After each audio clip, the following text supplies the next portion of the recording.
अब ये है कि अगर मिसाल के तौर पर किसी के पास माल मवेशी है, किसी के पास ऊँट है, तो अब उनके ऊपर कोई ज़कात आएगी तो क्या नहीं आएगी।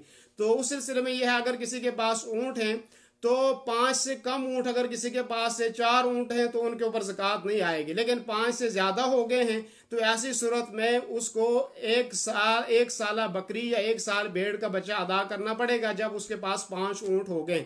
और जब 10 ऊँट हो गए तो उसके बाद उस ऐसे आदमी को 2 बकरियां या 2 भेड़ जो है वो देनी पड़ेंगी। और अगर 15 ऊँट हो गए हैं तो फिर 3 बकरियां या 3 भेड़ें जो है उसको देनी पड़ेगी। अगर 20 हो गए हैं तो 4 बकरियां या 4 भेड़ें ऐसे आदमी को देने पड़ेंगे। अगर 25 ऊँट हो गए हैं तो ऐसी सूरत में एक बिन्त मखाज उसको देने पड़ेगा। बिन्त मखाज किसको कहते हैं, यानी 1 साल ऊँटनी।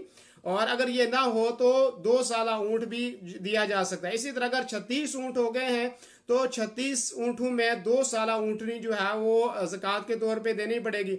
ऐसे ही जब 46 हो गए तो 46 से लेकर 60 ऊँटों तक जो है 1 साल ऊँटनी जो है उसको ज़कात के तौर पे अदा करनी पड़ेगी। और ऐसे ही जो है अगर 60 से ज़्यादा हो जाते हैं, मिसाल के तौर पे तो 60 से 61 से मिसाल के तौर पे 75 हो जाते हैं तो फिर जो है 4 साल ऊँटनी जो है वो ज़कात उसके ऊपर देनी पड़ेगी। ऐसे ही जो है फिर 76 से 90 तक जो है आपको 2 बरस की 2 ऊँटनियाँ जो है वो अल्लाह के रास्ते में ज़कात के तौर पे देनी है।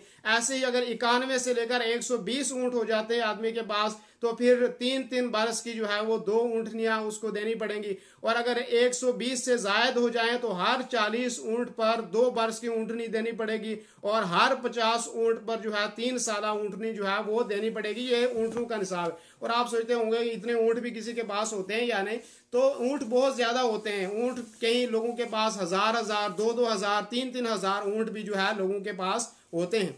दीनी रहनुमाई के लिए हमारे चैनल को सब्सक्राइब कर दीजिए और घंटी के निशान को दबा दीजिए ताकि आपको मज़ीद कीमती वीडियोज़ मिलते रहें। जज़ाकल्लाहु खैर।